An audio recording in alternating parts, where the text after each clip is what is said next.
ধন্যবাদ আমাকে কিছু বলার সুযোগ দেওয়ার জন্য। আমি মাহমুদ আলম, একজন পেশাদার অভিনয় শিল্পী। আমার বিখ্যাত সিনেমাগুলোর মধ্যে রয়েছে 'হাওয়া', 'নোনা জলের কাব্য', 'কুড়া পক্ষীর শূন্যে ওড়া', 'মাস্টার' সম্প্রতি রটারডাম ফেস্টিভ্যালে যাচ্ছে, 'পেয়ারার সুবাস'। আর আপনার ওটিটি প্ল্যাটফর্মের দিকে তাকালে চরকিতে রয়েছে 'গুটি', 'টিকিট', প্রচলিত, 'পেয়ারার সুবাস'। এই কনটেন্টগুলো রয়েছে চরকিতে। আবার যদি আপনি হইচই প্ল্যাটফর্মের দিকে তাকান, সেখানে রয়েছে আমার 'মহানগর 2', তারপর সম্প্রতি ঈদে গেল 'জিম্মি'।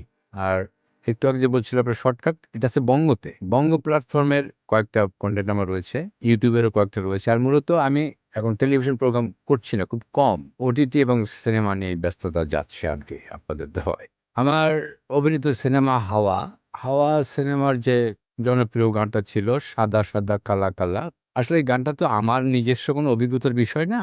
গানটার রচনা করেছিলেন হাসিম ভাই এবং গানটা সিনেমার জন্য সিলেক্ট করেছে ডিরেক্টর মেজবাহ রহমান সুমন। আমি একজন ক্যারেক্টার আর্টিস্ট। ক্যারেক্টার আর্টিস্ট হিসেবে 'হাওয়া' সিনেমার আগেও আমি আরও ৬টি সিনেমার অভিনয় করেছিলাম। তার মধ্যে জাতীয় চলচ্চিত্র পুরস্কার পেয়েছে 'বৃহন্নলা' এবং 'মেঘমল্লার', যা ছিল ১৯১৪ সালের সিনেমা। তারপর যখন 'হাওয়া' আসলো তখন অটোমেটিক্যালি আমার ক্যারিয়ারের চাকাটা একটু ঘুরে গেল। ঘুরে গিয়ে এখন আমি নিয়মিত একজন সিনেমা এবং ওটিটি কনটেন্টের আর্টিস্ট হিসেবে কাজ করছি। আমি আসলে ছাত্র জীবন থেকেই শিল্প সংস্কৃতির সাথে জড়িত।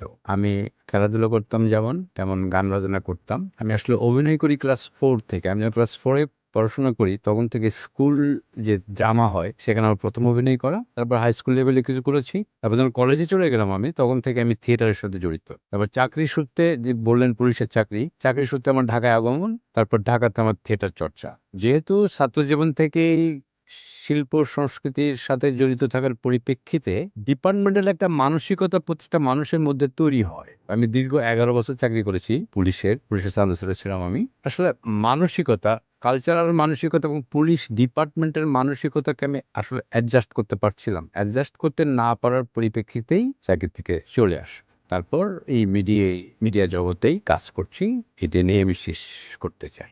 এখন যে সমস্ত এখন তো বাংলাদেশে মনে হয় ২৪-২৫ টা চ্যানেল। যে চ্যানেলগুলো চলছে, যারা আমার মনে হয় যারা নিউজ করে তাদের সাথে নিউজ করা উচিত, যারা প্রোগ্রাম করে তাদের সাথে প্রোগ্রামই করা উচিত। আর এখন যেহেতু হাতের মধ্যে আমাদের পৃথিবীটা মুঠোফোনের মধ্যে, টেলিভিশন মুষ্টিমেয় কতগুলো লোক দেখে। আস্তে আস্তে টেলিভিশন মিডিয়া আসলে শেষের পথেই। কারণ তারা যে মানের নির্মাণ ইতিপূর্বে ছিল শুরুতে, সেই মানের নির্মাণ এখনো হচ্ছে না। যেহেতু হাতের মুঠোয় আমার নিউজ, হাতের মুঠোয় আমার প্রোগ্রাম, টিভি খুলে বসার মতো মানসিকতা এখন এই ব্যস্ত জীবনে মানুষের নেই। যার কারণে আস্তে টিভি মিডিয়া দুর্বল হতে চলছে আরকি। পরবর্তীতে কি হবে আমার জানা নেই। তথ্য প্রযুক্তি যত উন্নতি হচ্ছে, তত আমরা বুঝতে শিখছি, জানতে শিখছি, দেখতে শিখছি এবং দেখছি দুনিয়াটা এখন আমাদের হাতের মুঠোয়। তথ্য প্রযুক্তি আমাদেরকে যেভাবে উন্নতও করছে, ওইভাবে কিন্তু কিছু জেনারেশনকে আবার নিচুর দিকে নিয়ে যাচ্ছে। এই ভালো এবং মন্দ বিষয়টা যদি আমরা বুঝতে পারি, পার্থক্যটা বুঝতে পারি, তাহলে অবশ্যই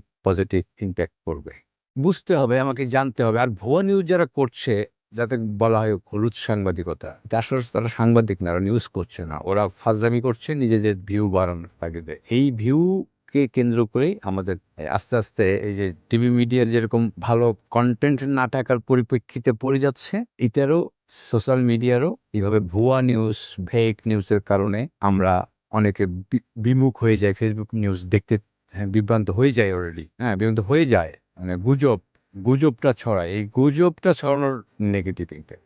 এখন যে অবস্থায় আছে তার চেয়ে ব্যাপক হারে বদলাবে। যেমন আপনার অ্যান্ড্রয়েড ফোন গ্রামের সবার হাতে। আমি সম্প্রতি গ্রামে গেলাম।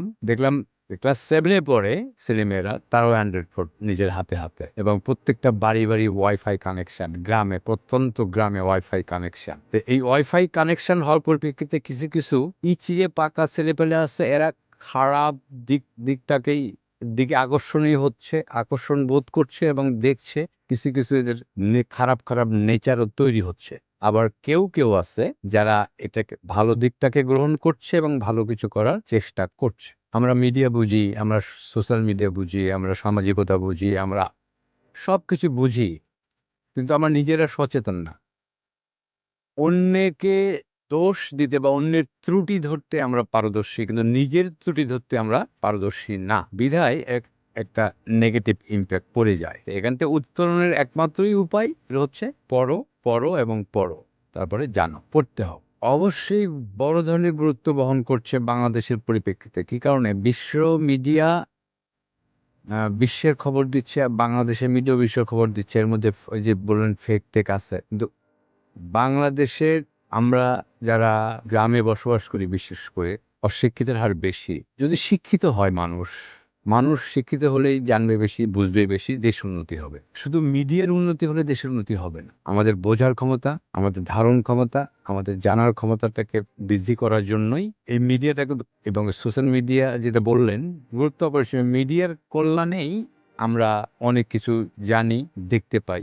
সকালবেলা উঠে আমাদের আগের ভাবনা ছিল চা খাবো, নাস্তা করবো। কিন্তু এখন আমরা করছি কি? ঘুম থেকে উঠেই আগে দুনিয়াদারি খবর নিচ্ছি ফেসবুক বা ফোন ওপেন করে বা টেলিভিশন ছেড়ে। জানার আগ্রহটা বাড়ছে। মিডিয়ার কল্যাণেই মানুষের জানার আগ্রহ বাড়ছে, বোঝার আগ্রহ বাড়ছে। যেমন এই যে দেখলাম, আমি সম্প্রতি গ্রামে গেলাম, দেখলাম যে কিছু যারা কৃষিকাজ করছে এই ইউটিউবের মাধ্যমেই কিন্তু ওরা যে চাষবাসগুলো করছে, তারপরে কোনটা কি করবে, কৃষিকাজের যে বিষয়গুলো আছে, এই বিষয়গুলো ওরা হাতের মধ্যে দেখছে। যে এই যে ওরা কিন্তু আগে জানতো না। ওরা আগে যারা ভালো কৃষক ছিল তাদের পরামর্শ নিত, বা কৃষিবিদ যারা ছিল তাদের পরামর্শ নিত কৃষকরা। কিন্তু এখন কিন্তু ওইদিকে না বেরিয়ে হাতের মধ্যে সে একজন কৃষিবিদ পেয়ে যাচ্ছে, এই কৃষিবিদের কথা নিচ্ছে। তো অবশ্যই এটা পজিটিভ ইম্প্যাক্ট। মিডিয়ার চেহারা অবশ্যই দিন ভালো অবস্থানে যাবে। তবে একটা জিনিস কি, সততা, সত্যতাকে বজায় রেখে এই সোশ্যাল মিডিয়ার বা অনলাইন প্ল্যাটফর্ম, নিউজ পোর্টাল, আপনি যেটাই বলেন, তারা যদি সত্যবাদিতা ধরে রাখে, সত্য নিউজটা যদি প্রচার করে, ধারণ করে, একসময় আস্তে আস্তে মিথ্যেটা ঢাকা পড়ে যাবে। আলো যখন যেখানে জ্বলবে, অন্ধকার সেখানে দূর হবে। তো আমি যদি আলো জ্বালাই, আমার অন্ধকারটা দূর হবে। এটাই মূলত বিষয়। থ্যাংক ইউ আপনাদের সবাইকে। ভালো থাকবেন, আমার জন্য দোয়া করবেন।